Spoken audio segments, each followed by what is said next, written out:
चलिए श्रृंखला के बढ़ाते हैं। देखिए इस बार जो है कुछ थोड़ा सा इम्प्रूवमेंट किया गया है कि थोड़ी सी वीडियो की लेंथ जो ज़्यादा बड़ी हो जाएगी। कारण क्या है कि अभी थोड़ा सा एक्सप्लेनेशन वाला पार्ट भी इसमें ऐड करते रहेंगे, मतलब कि बताते रहेंगे आपको, क्योंकि 5 क्वेश्चन तो है ही। 5 क्वेश्चन के थ्रू आपको जो है पूरा आर्टिकल धीरे धीरे अंडरस्टैंडिंग लेवल पे होनी चाहिए, ताकि रिपीट हो कभी या कभी और पॉइंट रिपीट हो तो आपके लिए बेनिफिशियल हो। ठीक है, चलिए पहला क्वेश्चन देखते हैं, फिर उसके बाद बात करते हैं। पढ़ा तो होगा ही, उम्मीद है। अगर 4 तारीख का मैं करंट अफेयर्स बना रहा हूँ, इसका मतलब आपने करंट अफेयर्स तो पढ़ा ही होगा। अब कल आपको टेस्ट देना है। चर्चा में रहने वाला हरित सकल घरेलू उत्पाद, आपने जीडीपी पढ़ा ही होगा। तो यहाँ पर जो है एक होता है पारंपरिक और एक होता है ये हरित जो है सकल घरेलू उत्पाद। तो इसके बारे में के संबंध में निम्न कथनों पर विचार कीजिए। पहला स्टेटमेंट, ओडिशा वन पारिस्थितिक तंत्र को ग्रीन जीडीपी से जोड़ने वाला देश का पहला राज्य बना। ओडिशा वन पारिस्थितिक तंत्र को कौन? ओडिशा वन पारिस्थितिक तंत्र को ग्रीन जीडीपी से जोड़ने वाला देश का पहला राज्य बना। पहला स्टेटमेंट। दूसरा स्टेटमेंट क्या कह रहा है कि वर्षा वन काटने और लकड़ी बेचने से जीडीपी में हानि होती है। अब आप जो है इन दोनों को आराम से एनालिसिस करिए, फिर उसके बाद अपना आंसर एक निकाल लीजिए वीडियो पॉज करके। फिर उसके बाद अब हम जो है सॉल्यूशन बात करते हैं। देखिए पहली चीज़ तो ये जो स्टेटमेंट पहला वाला है, अगर आपने ये क्वेश्चन सही कर दिया इसका मतलब ये आप दमदार हैं, आपने पढ़ा है। इसका मतलब ये क्योंकि क्वेश्चन थोड़ा जो है बनाया गया है ट्रिकी। पहला जैसे क्या करें, ओडिशा वन पारिस्थितिक तंत्र को ग्रीन जीडीपी से जोड़ने वाला देश का पहला राज्य बना है, ये बात एकदम गलत है। तो फिर कौन बना है? झारखंड बना है, पहली चीज़। दूसरी चीज़, अगर वर्षा वन काटने और लकड़ी बेचने से जीडीपी में हानि होती है, नहीं भाई, ऐसा कैसे होता है कि ये क्या होता है? वृद्धि होती है। जीडीपी में क्या होता है याद रखिएगा, एक होता है जीडीपी, एक होता है ग्रीन जीडीपी। ये ग्रीन जीडीपी की बात हो रही है और यहाँ पे क्या लिखा है? जीडीपी। सिंपल बात है, वर्षा वन काटने और लकड़ी बेचने की बात हो रही है वो, ठीक है ना। तो यहाँ पर आपको जो जीडीपी में हानि नहीं होगी, ठीक है। तो ये थोड़ा सा कुछ पॉइंट थे, बाकी देख लेते हैं एक्सप्लेनेशन कुछ पार्ट है। हाँ है, देख लीजिए क्या है इसमें। सबसे पहले क्या है कि छत्तीसगढ़, मैंने आपको बात बता ही दिया। अब ये जो छत्तीसगढ़ है, आंसर देख लीजिए डी है। छत्तीसगढ़ में जो 44% वन क्षेत्र है, पता रहना चाहिए। अगर आप कोई स्टेट विशेष वगैरह दे रहे हैं तो उसमें तो ये पता होना चाहिए।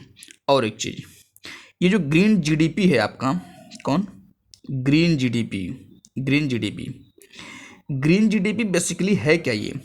ये एक समायोजित जीडीपी है। समायोजित, अच्छा जीडीपी पता होना चाहिए आपको, सकल घरेलू उत्पाद पता होना चाहिए कि देश के अंदर होने वाले सभी उत्पादन को ही तो सकल घरेलू उत्पाद बोलते हैं।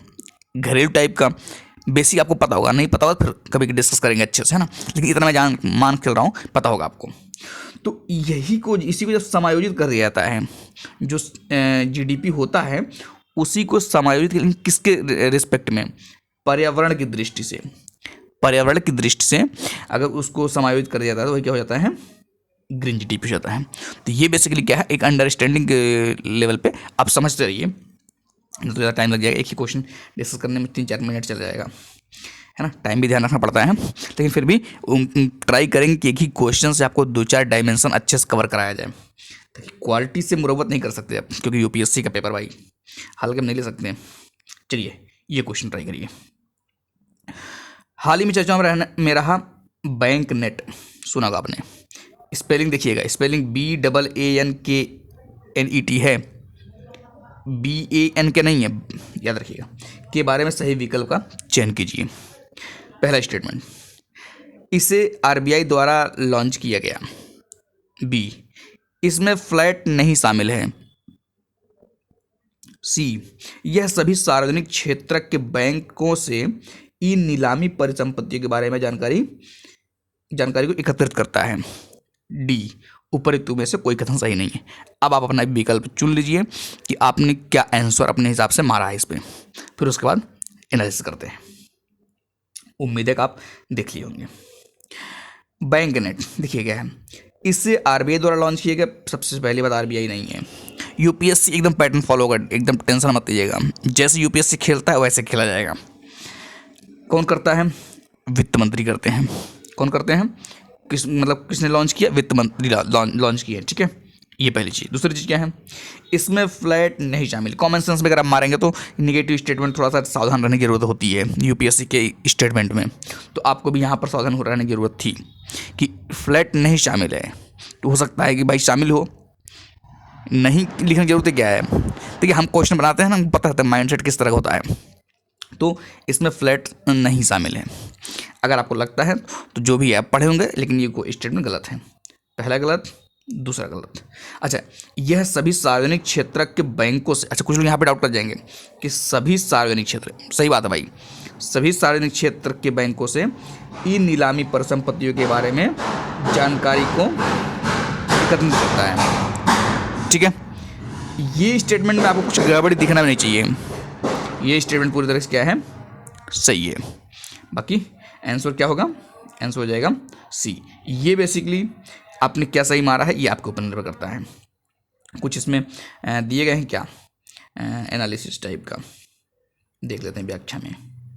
हाँ, ये जो आपका बैंक नेट है, बस इतना जानते रहिए कि बैंक नेट में क्या है कि निवेशकों की विश्वास बढ़ाने की उम्मीद, मतलब कि निवेशक आए अपना वहाँ पर देखें, उनको ट्रस्ट बने, उनको नुकसान कोई ना हो, या उनका एक सिंप्लीफाई भी देखें एक ही जगह पर। देखिए ये भी लिखा गया है वन स्टॉप गंतव्य, मतलब वो एक ही जगह पर आए और उनकी सारी समस्याएं वहीं पर सॉल्व हो जाएं और आसानी से वो जो है अपना निवेश कर सके। तो ये बैंक नेट इसी मकसद से लाया गया है। बस बाकी मैंने स्टेटमेंट काफ़ी बेसिक पॉइंट तो आपके क्वेश्चन में ही दिख जाते हैं, ऐसा मैंने क्वेश्चन नहीं दिख रहे हैं। चलिए अब क्वेश्चन नंबर 3 देखते हैं। क्वेश्चन नंबर 3 इसमें क्या है, आपने पढ़ा होगा जरूर ये पॉइंट, ये क्वेश्चन पूरा। हाल ही में चर्चाओं में रहने वाला पोयम PSLV ऑर्बिटल प्रायोगिक मॉड्यूल के बारे में निम्नलिखित कथनों पर विचार कीजिए। देखिए क्या है, पहला स्टेटमेंट, इसे DRDO द्वारा लॉन्च किया गया है। दूसरा स्टेटमेंट, लागत प्रभावी प्लेटफॉर्म प्रदान करना इसका उद्देश्य है। तीसरा क्या, पोयम 4 की क्षमता पोयम 3 की तुलना में बहुत कम है। कॉमन सेंस लगाएंगे तब भी क्वेश्चन सही हो जाएगा। कुछ कॉमन सेंस लगाएंगे, कुछ पता होना चाहिए। जैसे हम उम्मीद करते हैं अपना आंसर चेक कर चुके हैं, अपना आंसर मान लिया कौन सही है, ABCD कौन सही है। अब हम इस बात करते हैं आंसर पे।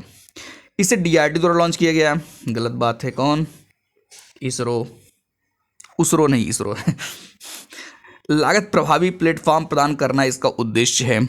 अब चाहे DRDO लॉन्च करे, चाहे इसरो लॉन्च करे, कोई भी लॉन्च करे, ये तो ऐसा तो है ना कि लागत प्रभावी प्लेटफॉर्म प्रदान करना इसका उद्देश्य है। अब ऐसा कोई नहीं बनाएगा कि हम जो है लागत प्रभावी न करके इसको जो है हम महंगा कर दें, या मतलब इस तरह कुछ कर दें। ऐसा ये तो कॉमन सेंस का स्टेटमेंट था, ये तो आप सही मान सकते हैं।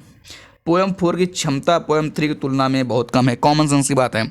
जब कोई चीज़ 3 से 4 में जा रही है, मतलब कोई चीज़ आगे बढ़ रही है, तो उसकी क्षमता कम ज़्यादा होगी, कम होगी, सिंपल सी बात है। तो ये क्या होगा, ज़्यादा होना चाहिए। शायद ये भी 3 गुना होता भी है ना, आपने देखा भी होगा। तो स्टेटमेंट कौन सही निकला, इसमें स्टेटमेंट जो सही निकला वो है केवल एक। इसमें कौन सा स्टेटमेंट सही है, बी वाला, दूसरा वाला। और आंसर कौन सही होगा, ए वाला। बस इतना पता रहना चाहिए। बाकी देख लेते हैं एक्सप्लेनेशन कुछ है एक्सप्लेनेशन। हाँ देखिए, ये जो आपका आज शुरू किया गया है क्या नाम था, ये देखिए पोयम, नाम गजब रखा गया पोयम। ये आपका पोयम है ना, ये बेसिकली IIT बॉम्बे का एक स्टार्टअप है। इस स्टार्टअप का नाम क्या है, मनस्तु स्पेस। ये देखिए उस स्टार्टअप का नाम है मनस्तु स्पेस। तो इस वो जो है मनस्तु स्पेस ने ही जो है पोयम को लॉन्च किया है, पोयम को जो है बनाया है। किसके साथ मिलकर के, इसरो के साथ मिलकर के, ठीक है ना। उसके बाद क्या है कि स्टार्टअप के समक्ष प्रवेश संबंधी बाधाओं को कम करना, इसका जो उद्देश्य होता है कि जो ताकि कोई और स्टार्टअप करे तो उनको आसानी हो, इन सब चीज़ों को ध्यान में रख करके ये सब किया गया है। बेसिक बातें पता हो, बहुत ज़्यादा टेक्निकल जाएंगे कन्फ्यूज हो जाएंगे। बस सिंपल बात है, हाँ स्टेटमेंट को कैसे एलिमिनेट किया जाए, कैसे छाटा जाए, इस तरीके से। उसके बाद क्वेश्चन नंबर, ये देखिए 4, क्वेश्चन नंबर 4, इसमें जरा देखिएगा, इसमें क्या है, चर्चा में रहे वेदांत दर्शन, इंपॉर्टेंट है। वेदांत दर्शन के बारे में विचार कीजिए। पहला स्टेटमेंट, वेदांत का अर्थ है वेदों का सार या अंत। दूसरा स्टेटमेंट, वेदांत में उपनिषदों की व्याख्या शामिल नहीं है। कॉमन सेंस क्वेश्चन एकदम। ये तो पहले आपको लग रहा है वेदांत दर्शन बात हो रही है, और ये वेदांत दर्शन में ये देखिए कि वेदांत का अर्थ, ये अगर आपने थोड़ा बेसिक भी देखा होगा, ये बेसिक पॉइंट भी देखा होगा, तो ये यहाँ से पहला स्टेटमेंट आपको क्या दिखेगा, सही दिखेगा। उम्मीद है आपने अपना आंसर देख लिया होगा। दूसरा देखिए, वेदांत में उपनिषदों की व्याख्या शामिल नहीं है।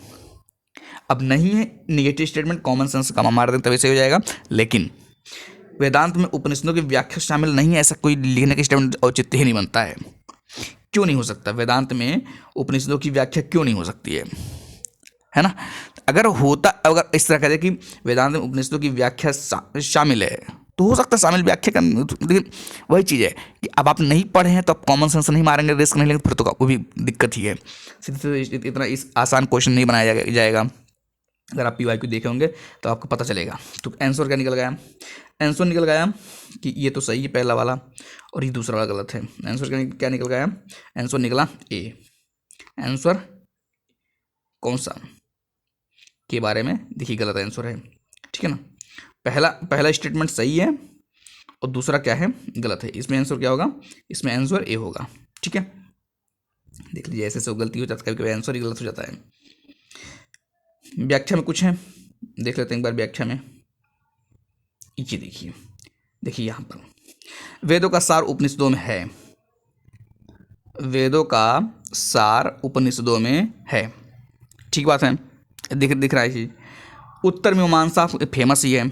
हाँ, ये वाली चीज़ ध्यान रखिएगा, ये वाली पॉइंट पूरा कि स्वामी विवेकानंद 1893 शिकागो में गए थे, है ना, ये वाला। और वेदांत दर्शन की शाखाएं देखिए, द्वैत, अद्वैत और विशिष्ट द्वैत, ये सब आपने जो है पढ़ा ही होगा। इसके लिए कुछ अलग अलग फिलॉसफी भी लोगों की है, तो ये सब भी आप जो है थोड़ा सा ध्यान रखिएगा, ठीक है। उसके बाद क्या है, ये देखिए क्वेश्चन नंबर 5, ठीक है। ठीक जा भाई, बस क्या है, प्रधानमंत्री द्वारा श्रद्धांजलि अर्पित करने के कारण चर्चाओं में रहे कौन? रानी वेलु नचियार, इनके बारे में। पहला स्टेटमेंट क्या है कि वह असम की राजकुमारी थी। दूसरा कौन सा? वह वीर मंगई के नाम से लोकप्रिय थी। तीसरा कौन सा? वह पहली रानी थी जिन्होंने सक्रिय रूप से ब्रिटिश शासन का विरोध किया था। वह पहली रानी थी जिन्होंने सक्रिय रूप से ब्रिटिश शासन का विरोध किया था। अब आप अपना आंसर देख लीजिए। अब देखो कुछ कॉमन सेंस कैसे लगाएंगे। वह असम की राजकुमारी नहीं पता है, वह वीर मंगई भी नहीं पता है, लेकिन ये देखिए वह पहली रानी थी जिनका सक्रिय रूप से, पहली रानी, है ना। कुछ लोग इससे गलत कर देंगे, लेकिन ऐसा है नहीं। ऐसा क्या है कि यहाँ पर एक कॉमन सेंस वाला नहीं है, यहाँ पर फैक्चुअल गेम खेला गया। क्या खेला गया? असम की राजकुमारी, ये असम की नहीं है, कहाँ की है फिर? तमिलनाडु की है। कहाँ की है? तमिलनाडु की है। जैसे आपने ये कोई स्टेटमेंट गलत किया, ये भी सही, और वह पहली रानी भी थी, ये भी सही है, दोनों सही हो गए स्टेटमेंट। आंसर क्या निकल गया? आंसर निकल गया बी। पहला स्टेटमेंट आपका गलत है, बाकी जो है दूसरा सही, बी सही है, ठीक है, बी सही है। कुछ और दिया गया? बिल्कुल दिया गया है। ये तमिलनाडु के, इनका ये जो है तमिलनाडु का रामनाथपुरम, इनका जो है ये वहीं से संबंधित है, ठीक है। अच्छा, एक लाइन और ध्यान रखिएगा कि ये जो रानी वेलु नचियार हैं, ये हैदर अली और गोपाल नायकर के साथ मिलकर के जो है अंग्रेजों के विरुद्ध लड़ाई किया था इन्होंने। किसके विरुद्ध? अंग्रेजों के विरुद्ध लड़ाई किया था। और ये भी आप जान लीजिए कि पहला मानव बम इन्हीं संदर्भ में है कि इन्होंने जो है पहला मानव बम बनाया था अंग्रेजों से संघर्ष करने के लिए, अंग्रेजों के खिलाफ लड़ाई करने के लिए पहला मानव बम बनाया था। तो मानव बम का भी कॉन्सेप्ट इनके संदर्भ में आता है, तो आप ये भी ध्यान रखिएगा।